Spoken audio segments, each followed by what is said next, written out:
Bienvenue dans ce débat convainc-moi qui se propose de comprendre, d'aborder d'ailleurs la désignation, sinon la nomination du chef de file de l'opposition politique au Bénin, qui, vous le savez, est Paul Rompouet. C'est désormais ce qui fait l'actualité.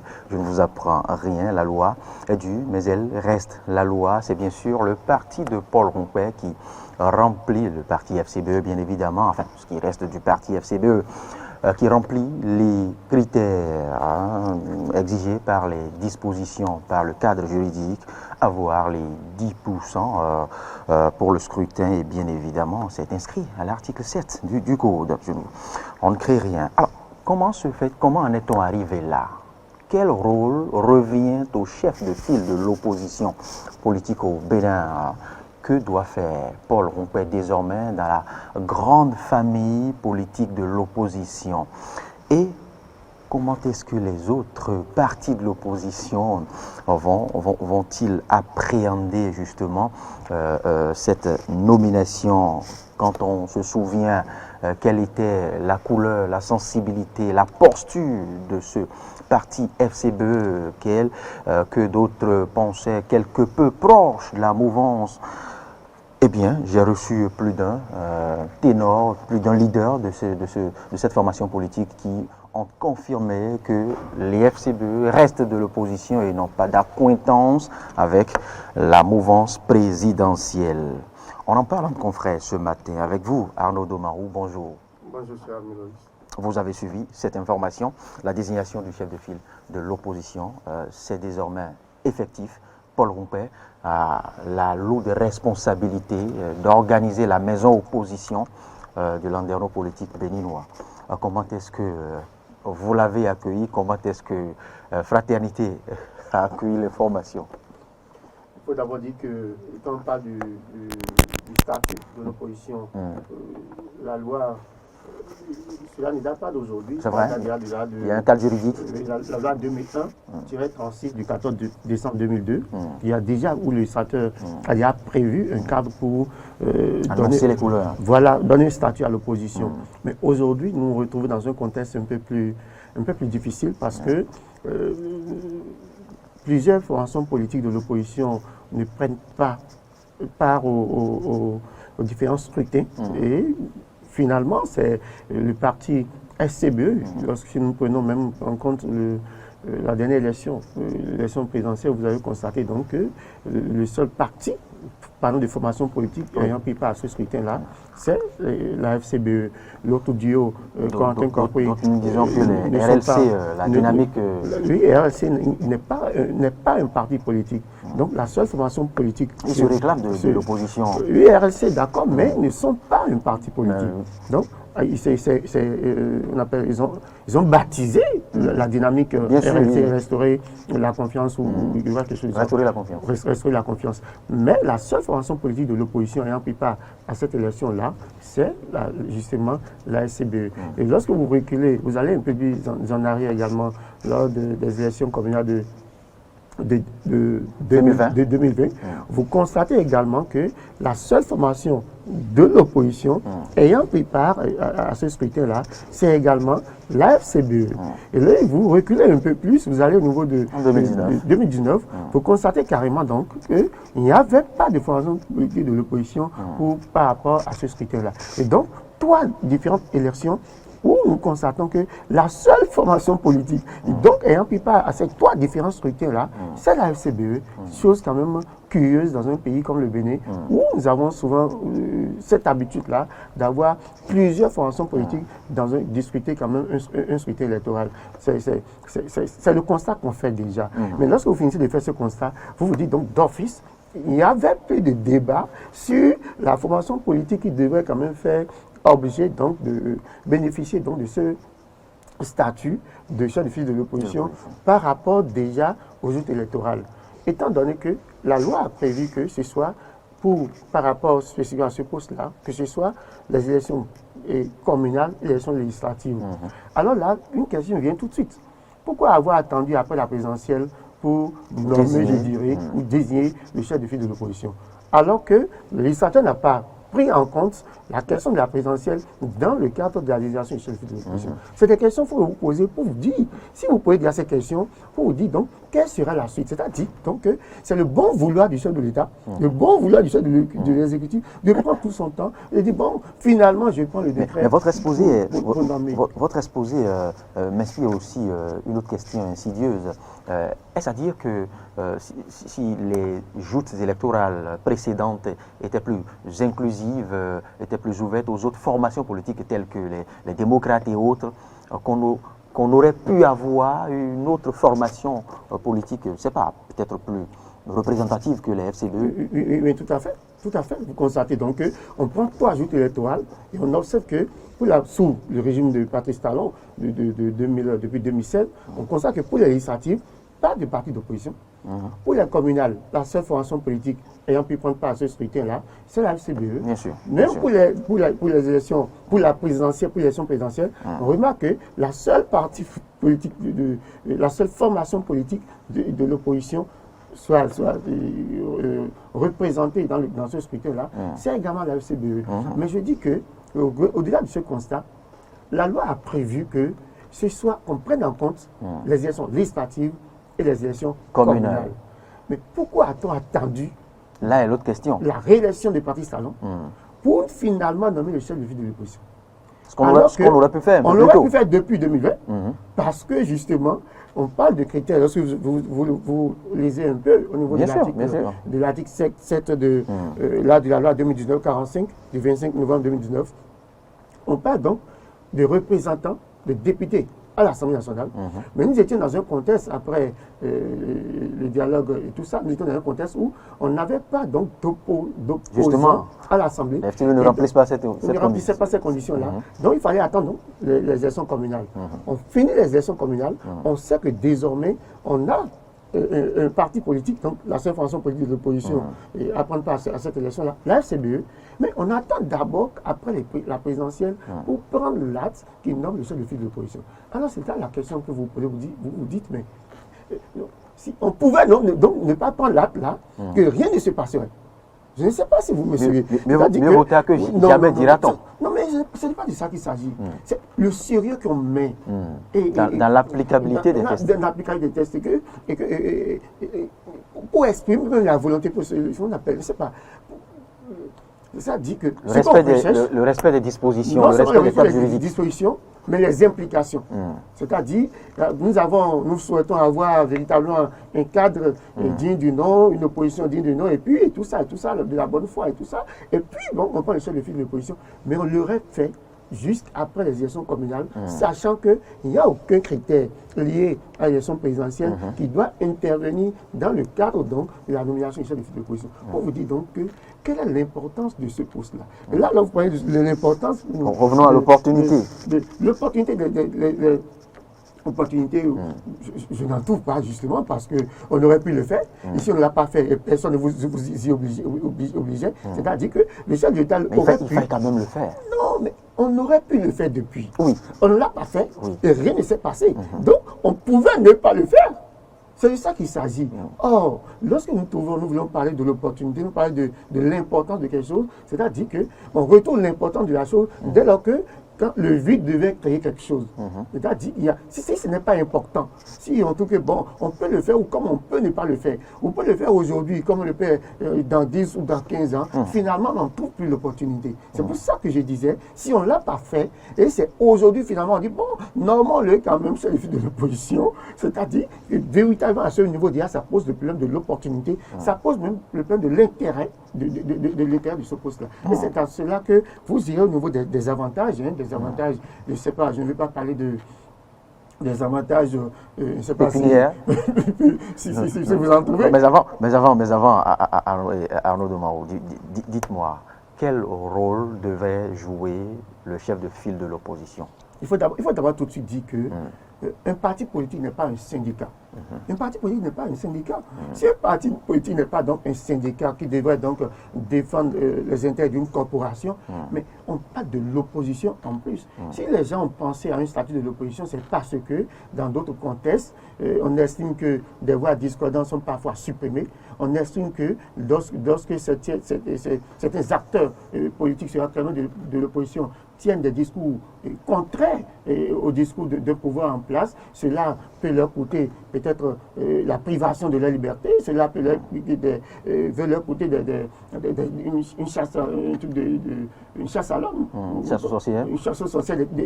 Donc on a dit, par rapport à tout ça, il faut donc définir un statut de l'opposition. Sinon, cela va de soi que lorsque nous avons un pouvoir en face, il y a d'autres forces qui ne partagent pas la même vision que ce pouvoir-là. Et donc si l'esprit, si les gens dans l'esprit pensent à un statut de l'opposition, c'est parce que quelque part, on dit il y a des gens qui peuvent se réclamer d'une formation politique et qui peuvent se retrouver contraires, qui peuvent ne pas se retrouver dans la vision des gouvernants en place, et donc ils peuvent proposer une alternative et qu'il faut donc protéger par des tests ceux-là qui tiennent pour leur éviter des représailles. Pour leur éviter des représailles. Sinon, cela va évidemment de soi que lorsque nous avons un pouvoir en place, qu'il y a des gens qui ne partagent pas, qui n'adhèrent pas forcément et qui proposent une alternative. Donc, si nous partons de là, nous ne pouvons donc pas penser que le chef de file de l'opposition doit être un représentant du syndicat. Un parti politique n'est pas un syndicat. On a pensé juste un statut pour protéger ces acteurs-là. C'est d'ailleurs pour ça que lorsque vous lisez un peu la loi 2018-45 de 25, on ne parle pas d'un chef de file, on parle des chefs de file de l'opposition. Quand vous parlez quand vous lisez la loi par rapport aux députés, on parle des chefs de file de l'opposition. Et dès lors qu'on dit un parti politique qui a pu avoir un groupe parlementaire à l'Assemblée nationale, on dit à ce niveau-là que c'est l'un des chefs de file de l'opposition. C'est quand on vient parler des élections communales qu'on parle du chef de file de l'opposition. Ça veut dire qu'on pouvait donc avoir plusieurs chefs de file de l'opposition. Si nous étions dans le cadre parlementaire. Justement. Encore que c'est quand même aberrant que dans un texte pareil, on estime que l'opposition peut ne pas être représentée à l'Assemblée nationale. J'ai lu, c'est des incongruités que je crois, de mon point de vue, que nous avons lu dans ce texte, qu'on espère peut-être que les députés vont pouvoir corriger cela, parce qu'il faut que forcément que ce soit représenté. Ils ne sont pas de l'Assemblée nationale. Il faut que toutes les opinions soient représentées au sein de l'Assemblée nationale. Ce n'est pas possible d'imaginer un Parlement sans opposition. Arnaud Domao, quand on s'en tient à ce qui fait, à ce qui incarne une opposition politique, que l'on soit au Bénin ou ailleurs, et quand on se réfère à ce que ce chef de file de l'opposition, quand on s'en tient à ce que ce chef de file de l'opposition en arrive à être nommé par le président de la République, n'y a-t-il pas là un hic? Évidemment, évidemment. C'est pour ça que je disais tantôt que on peut penser le statut. Un statut, on peut penser, comme ce fut le cas au niveau de la loi 2001, on peut penser à un statut de l'opposition. Qui définit d'office. Qui définit d'office. Et donc, c'est pour ça que les gens avaient pensé à un statut de l'opposition, parce que justement, il fallait protéger un certain nombre d'acteurs. C'est tout. Parce que je me dis que est-ce que la nomination n'impliquerait pas une sorte d'allégeance qui ne dirait pas son nom, je dirais tacite? Non, pas d'allégeance, parce que vous voyez, par exemple, qu'il y a des avantages. Lorsque vous êtes, au niveau du statut de l'opposition, on dit que vous ne devez donc pas accepter un poste au niveau du gouvernement. C'est-à-dire que vous ne pouvez pas accepter entrer, par exemple, au gouvernement. Mais si vous êtes une opposition et vous proposez une alternative, cela quand même, c'est pas bien séant que vous retrouvez du jour au lendemain au gouvernement. Mais cela n'est pas le plus important. Le plus important est qu'il faut retenir qu'un parti politique n'est pas un syndicat. Ne défend donc pas des intérêts de corporation. Une formation politique, c'est une formation politique. Et lorsque vous êtes au niveau de l'opinion publique, vous arrivez donc à incarner cela, vous arrivez donc à prouver au sein de l'opinion que vous êtes une alternative crédible. Vous n'avez pas besoin d'une nomination au poste de chef de file quelconque de l'opposition. Vous incarnez déjà, cette représentativité-là au sein de l'opinion. C'est ça qu'il s'agit. Parce que il se peut que la nomination porte un petit coup à la crédibilité de ce poste et du rôle. Encore que, je ne sais pas quelle leçon ou comment est-ce que Paul Rompé peut prendre le lead au sein de cette classe de l'opposition-là. On va en venir à ce que contient le personnage Paul Rompé et ce qu'incarne Paul Rompé dans la famille politique de l'opposition à Arnaud Domaro. Mais avant, dites-moi, quels sont les autres partis politiques de l'opposition, à part FCBE pour le moment, qui respire plus ou moins? Quelles sont les autres formations et quelle est la posture, je veux dire, des autres formations politiques de l'opposition? Mais justement, c'est la question qu'on se pose aujourd'hui. Ou l'opposition va-t-elle se résumer rien qu'au parti FCBE? Mais quand vous parlez de la classe des formations politiques de l'opposition aujourd'hui, vous en comptez de moins en moins.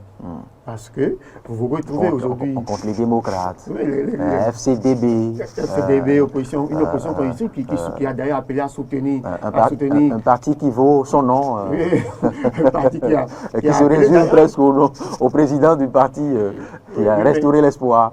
Oui, un parti d'ailleurs, quand on parle de FCDB, un parti d'ailleurs de l'opposition, dite constructive, ou modérée, qui a appelé à voter pour parti salon pour le compte de l'élection législative. Je ne sais pas si ça fait, je ne sais pas si vous allez continuer donc à compter ces partis politiques-là parmi les partis politiques se réclamant de l'opposition. Mais lorsque vous parlez des autres formations politiques, vous parlez notamment des démocrates, vous parlez de restaurer l'espoir, qui, au regard de la loi aujourd'hui, est sans doute quelque peu en difficulté parce que il ne faut pas manquer deux fois de façon consécutive justement des rendez-vous électoraux. Donc vous parlez des démocrates, vous parlez de restaurer l'espoir et vous parlez de la FCBE. Et des autres partis en instance d'être constitués. Du parti de Valentin Foudé et de la DUD, je crois. Mais vous regardez tout ça, vous dites aujourd'hui, quels sont véritablement les partis de l'opposition qui continuent d'animer la vie politique? Vous voyez qu'on ne peut pas dire que, par exemple, dans les textes, on dit que le chef de file de l'opposition a l'obligation d'animer la vie politique. Mais non, l'obligation d'animer la vie politique est prévue par le constituant. C'est dans la position béninoise que c'est les partis, c'est un rôle dévolu aux formations politiques qui ont l'obligation d'animer la vie politique. Il ne revient pas forcément à un chef de file de l'opposition que les sénateurs insistent sur l'obligation du chef de file de l'opposition d'animer la vie politique. Je crois que ce test-là, je ne sais pas dans quel contexte, les députés ont élaboré ce test-là, mais je dis qu'il y a des choses véritablement à corriger dès lors qu'il y a des éléments qui sont carrément évidents et qu'on revienne sur certains éléments. C'est comme si c'est aujourd'hui que le chef de file de l'opposition va se mettre à animer la vie politique. Vous avez suivi en même temps les premiers mots de Paul Rompé. Vous constatez qu'à le suivre, c'est comme si c'est aujourd'hui qu'il veut se retrouver dans l'opposition, alors que vous avez suivi ces dernières années, au cours de ces dernières années, que FCBE s'est carrément démarqué de l'opposition, estimant qu'elle est une opposition peut-être un peu constructive comme les autres, une opposition qui ne veut pas, qui n'est pas va-t-en-guerre, une opposition qui veut construire le pays. Mais ce n'est pas de ça qu'il s'agit. L'opposition, c'est une alternative de gouvernance. C'est des choix de gouvernance en matière de l'éducation. Voilà ce que propose le régime. Nous ne sommes pas d'accord. Voilà ce que nous proposons. Ce que nous constatons en matière d'économie, des choix économiques, ce n'est pas de ça qu'il s'agit. Voilà ce que nous proposons. Nous pensons que la rupture devait aller dans telle direction ou dans telle autre. Et c'est de ça qu'il s'agit. Il faut qu'on arrive à un moment donné à dépolluer le débat le débat politique pour que les gens puissent véritablement... Et non se confondre en spectateurs joyeux ou des querelles qui se limitent à acclamer littéralement ce que fait le gouvernement. Alors, revenons maintenant, pour finir, Arnaud Domaron, à la carrure, au charisme, au coffre, au personnage Paul Rompé dans le landerneau politique béninois. Qu'incarne-t-il? Mais avant de parler de Paul Rompé, quelques minutes pour parler des avantages alliés à ce poste-là. On va y venir, oui. Des avantages. Mais allez-y. Vous parlez d'avantages, on dit assez équitable. Assez équitable, avantage pour notre chef de l'opposition, assez équitable aux moyens officiels de l'information et de la communication. On dit que c'est quelqu'un qui doit être consulté sur des sujets d'intérêt, notamment des sujets liés à la paix civile, à l'intégrité. Peut-être que le titre fera de lui le plus accessible, puisqu'il ne l'était pas hier. Est-ce qu'on a besoin de nommer d'abord un chef de file de l'opposition pour garantir l'accès équitable aux médias officiel? C'est de ça qu'il s'agit. C'est pourquoi je dis que la volonté politique, c'est tout autre. Est-ce qu'aujourd'hui, nous avons l'impression, par exemple, que les médias de service public, il y a un accès équitable des acteurs de l'opposition sur les médias de service public? On n'a pas besoin de verser dans du conformisme ou de vouloir prendre une autre. Ce n'est pas un stylo, qui vous confère une attribution quelconque imaginaire. Non, du tout pas. Nous sommes dans la réalité. On vous dira que le cadre juridique garantit davantage. D'abord pour les médias, on a besoin d'équilibrer l'information. Donc je ne sais pas si ça c'est un avantage. Ou je ne sais pas si la RAC va se retrouver dans un rôle où, un peu comme pour les élections, lors des élections où on répartit les temps, on appelle chaque acteur, on dit bon, c'est 15 minutes de passage. Est-ce que c'est de ça qu'il s'agit? Donc parmi les avantages liés, on dit assez équitable aux moyens officiels d'information et de communication. Je ne sais pas ce que le législateur entend par là, étant donné que, en principe, cela va de fait. En principe, il y ait un accès équitable de toutes les formations politiques, c'est-à-dire que ce soit de l'opposition. Mais puisqu'on suppose que ce ne l'était pas, il faut un début à toute chose. Donc on n'avait pas l'obligation d'ouvrir les antennes à toutes les voies pour que... On avait cette obligation. On n'avait pas l'obligation. Est-ce que c'était effectif? Et donc ça veut dire que les opposants s'en sont toujours pleins. Il viendra un peu sur les plateaux comme le chef de l'État, ou bien c'était pas... Mais s'il exprime, ce sera fait. Et on dira que le chef de file est là pour équilibrer l'information. Je crois que il y a ces avantages-là, quand vous écoutez, vous vous dites que c'est tout un peu ridicule. Ce que le législateur a déjà prévu en matière de liberté, il faut déjà commencer en termes de volonté publique, en termes de volonté politique. Il faut déjà commencer par le manifester pour qu'on sache que véritablement, quand on va prendre un acte, un stylo pour signer un acte, que cela va davantage se concrétiser. Le personnage, Paul Rompé, vous en parler. Pour finir. C'est un personnage politique comme tout autre. Ce n'est pas la personne de Paul Rompé qui m'intéresse de façon intéressante. Non, ce qui m'intéresse beaucoup plus, c'est ce que vaut sa formation politique. Ce que vaut aujourd'hui la FCBE. Paul Rompé n'est qu'un élément au sein de cet ensemble-là de la FCBE. Si nous nous focalisons sur la personne de Paul Rompé, le débat serait biaisé. Étant donné que Paul Rompé n'est pas... Oui, mais la posture, l'image, et le statut, la carrure de l'homme politique. Quand on prend un Bruno Amoussou, par exemple, on sait ce que vaut le personnage, même en dehors des formations politiques. C'est ce que je voudrais dire, au fait. Il n'y a que ça. Cela en apporte aussi... Je suis d'accord. Mais Paul Rompé. Et avec ce que nous avons, il a été oublié quand même parce qu'il a été quand même un ancien ministre de la République. Mais en termes de représentativité, je ne sais pas, de légitimité, quand mon père était ancien ministre, est-ce qu'on a dit que pour être un acteur politique de carrure, il faut avoir été député à l'Assemblée nationale? Est-ce qu'on a dit que pour être un acteur politique de carrure, il faut avoir 2 mètres ou bien 1,110 m de taille? Et je crois plutôt que aujourd'hui, ce qui nous intéresse le plus au niveau de cette formation politique. Mais il faut quand même dégager un charisme, il faut contenir une gouille, hein, un bagou. Il faut dominer le landerneau politique. Il faut avoir un parcours, et non pas un parcours sur papier, je veux dire. L'essentiel ne se limite pas aux nominations, les locales et autres, non. Il faut incarner la famille politique. Et quand on se réfère à cette formation politique FCBE, en une certaine époque, on en a vu. Quand on remonte au Parlement, il y a ces noms qui sont restés même des années après. Mais Cheikh Ami, il fallait juste me laisser finir pour comprendre ce que vaut le personnage. Justement, lorsque vous prenez le parti, vous quittez le parti pour l'individu. Mais si vous quittez l'individu pour le parti, on dira que c'est une guerre de personnes. Mais vous quittez le parti pour l'individu. Et quand vous allez dans ce sens-là, on voit d'abord ce que vaut le parti sous Paul Rompé. Et après, maintenant, on vient voir ce que nous avons au niveau de l'individu. Si vous prenez le parti, après le départ de Boni Yayi, du parti Foscoï pour un Bénin émergent, on avait pensé que c'était déjà la fin. On avait pensé que c'était une mort programmée du parti FCBE. On dit, mais Paul Rompé, secrétaire exécutif national, c'est lui désormais le leader du parti FCBE, et donc finalement que cela ne veut rien dire. Mais vous avez constaté que le départ de Boni Yayi n'a pas fait chavirer la barque FCBE. Il y a eu sans doute des hauts et des bas. Des secousses. Il y a eu des secousses, il y a eu des démissions, tout ça.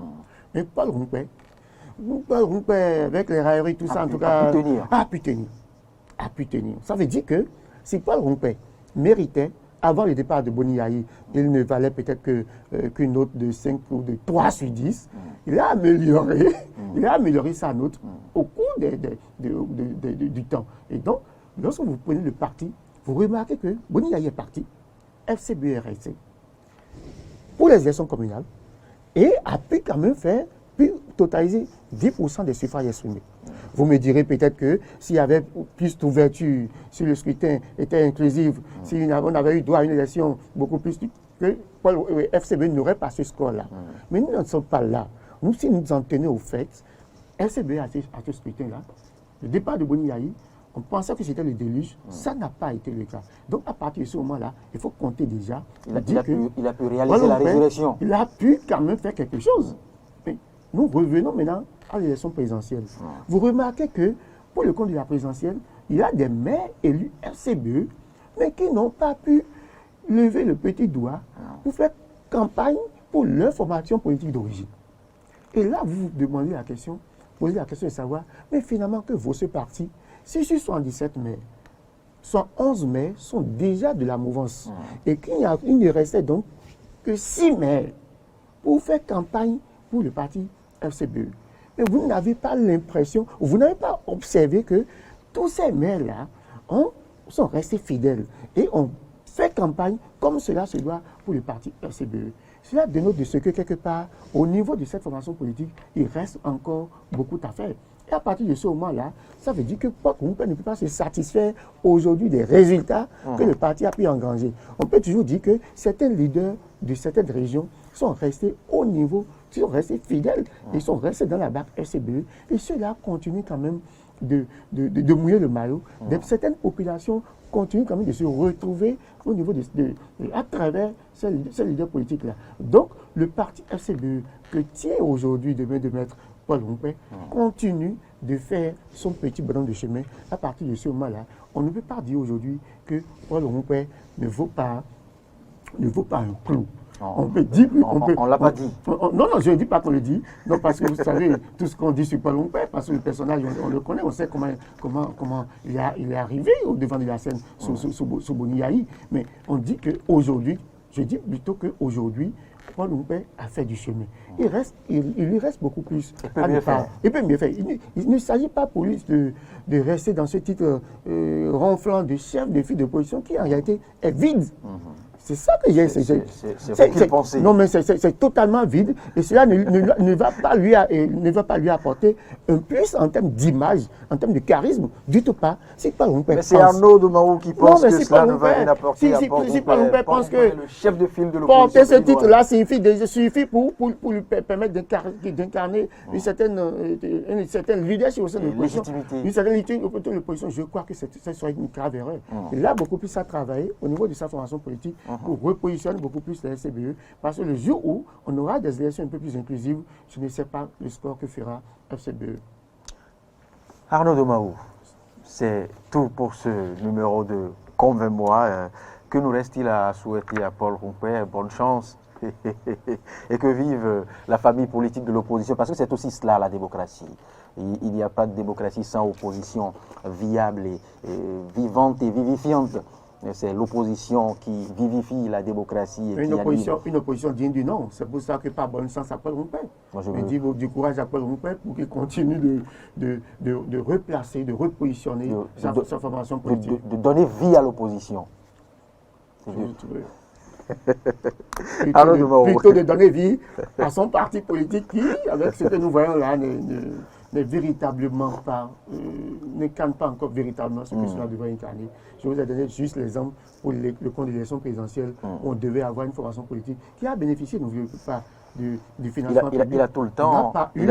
On n'a pas eu FCBE grandeur nature au cours de cette élection présidentielle où il n'y avait que cette formation politique, la seule d'ailleurs de l'opposition pour l'élection présidentielle. De 2021 à 2023, il a tout le temps pour réorganiser sa famille politique, pas seulement sa formation politique, mais la grande famille politique de l'opposition. Mais quand vous êtes seul, formation politique de l'opposition à un scrutin où vous faites... Non, mais c'est maintenant plus que jamais, il doit se battre pour ne plus être seul au prochain scrutin, au prochain rendez-vous électoraux.